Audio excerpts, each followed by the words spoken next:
All right, everyone. Welcome to Brandon at Random Reviews, covering one unsystematically chosen movie at a time. Today, the movie is Honey, I Shrunk the Kids, released on June 23rd, 1989. Another movie I love also came out on June 23rd, 1989. Directed by Joe Johnston.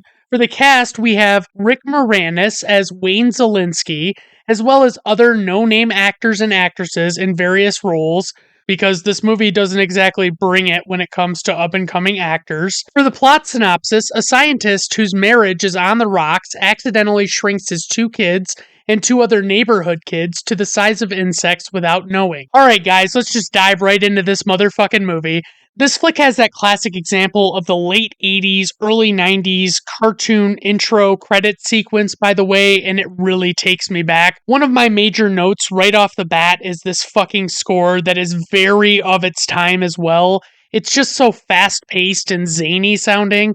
Oh, and it was also mixed to be unnecessarily loud a lot of times, so that was a treat. To be clear, this is a family comedy movie. The humor is deliberately silly and stupid throughout, as you might expect with this kind of thing. Everything is very visual, as you might imagine, in this movie as well, and it's pretty clear that Wayne Zelinsky is way too immersed in getting his latest invention working. The device is a giant ray gun designed to shrink and grow objects to different sizes. His wife has had it up to here with his horse shit, and his neighbors are in the same boat, and the common thread is that Wayne and the neighbor Russ are both shitty fathers in their own distinct ways.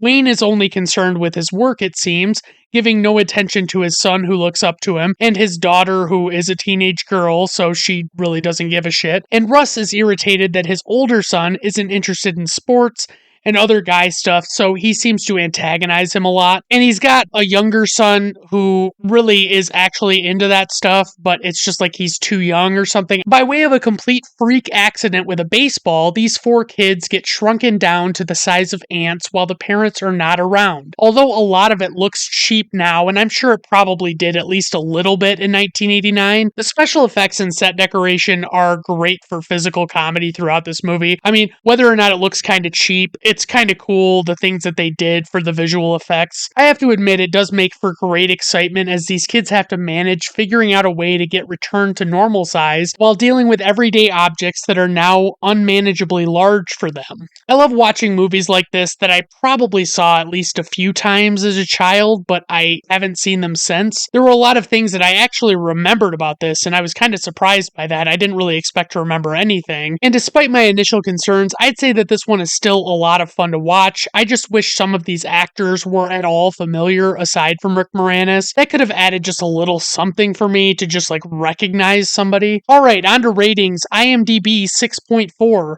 Letterboxd 3.1, Rotten Tomato Critics score 76%, Rotten Tomato Audience score 54%. Personal rating 3.5 out of 5 stars. I give it that rating from an adult approach, given that if I had never seen or heard of this movie, I'm not sure I would have liked it quite as much as I did this time around. It's like the nostalgia really fed into my enjoyment of it. I give it a light recommend, especially if you're kind of in the same boat as me where you've seen it before but you don't really remember it. Alright everyone, thank you for stopping by. I do appreciate it. Have a good rest of your day. Bye now.